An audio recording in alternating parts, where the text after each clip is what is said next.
Hi, and welcome to Storytime Sunday. My name is Mrs. Cerno. I'm the reading specialist here for the School District of Manawa.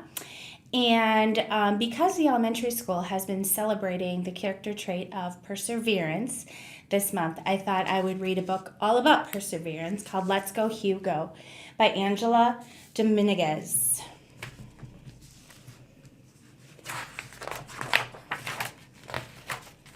Let's Go Hugo. Hugo was a little bit different. He preferred flying, or walking to flying.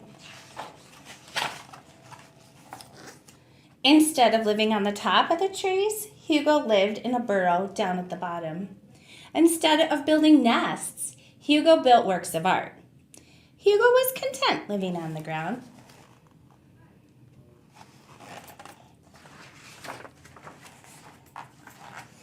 One day, Hugo was finishing his latest masterpiece when he heard a voice. "Hey, I know that building," said a little bird. "Really?" Hugo was overjoyed. "Yep," she said. "You can see it from way up here. It's the Eiffel Tower. We can fly there." Oh, Hugo realized it was too far to walk. "My name's Lulu," said the little bird. "Come on, I'll take you." "I'm Hugo," he said, and then fell silent.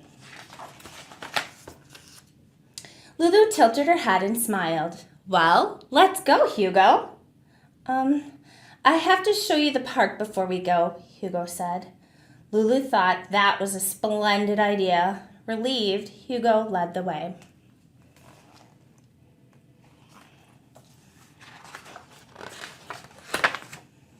First, they ate popcorn.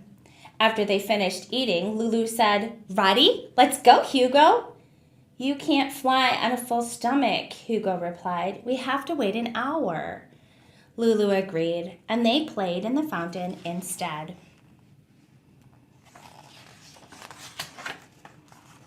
After a little while, Lulu again said, "Let's go, Hugo." But Hugo replied, "We can't fly now. Our feathers have to dry first." Lulu agreed, and they watched a ballet instead. The show lasted into the evening.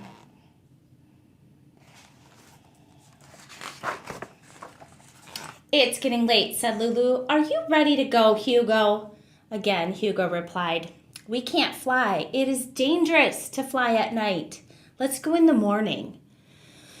Ooh, Lulu yawned. She looked at Hugo. At last she said, "Okay, well, I should go home then. See you later."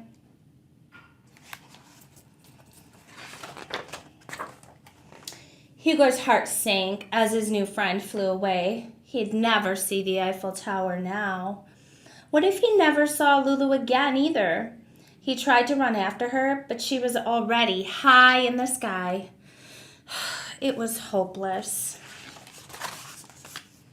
"What's the matter, little one?" It was the old owl Bernard, perching high up in a tree. It was late, and the owl was the only one awake. Hugo was so tired that he blurted without thinking, "I'm afraid to fly."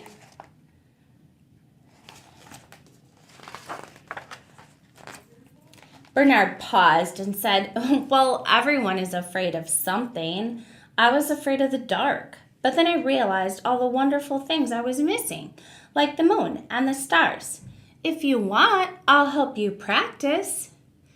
Hugo looked down at the ground. He looked up at the owl. It took all of his courage, but at last Hugo said, "Yes, please." They practiced flying the rest of the night. There were many ups and many more downs.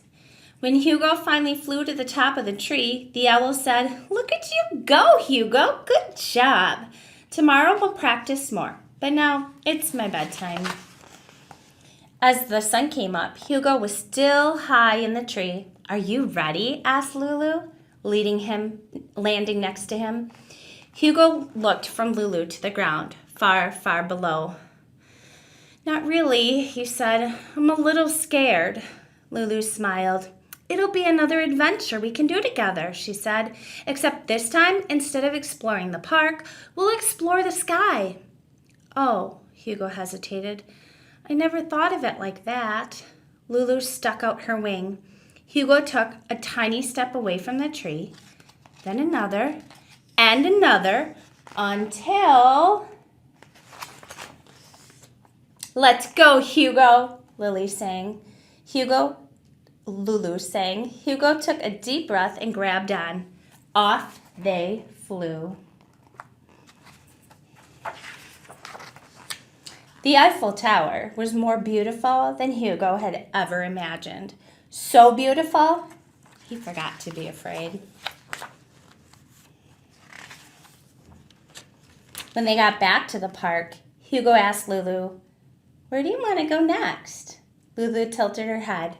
"The sky's the limit." Hugo smiled and stretched his wings out wide. The end. I hope you enjoyed the book, and I want you to always remember that if things don't come easy, just remember you need to keep trying and keep practicing, and eventually things will get better. So it is time for me to sign off. I hope I see you again next Sunday at Storytime Sunday.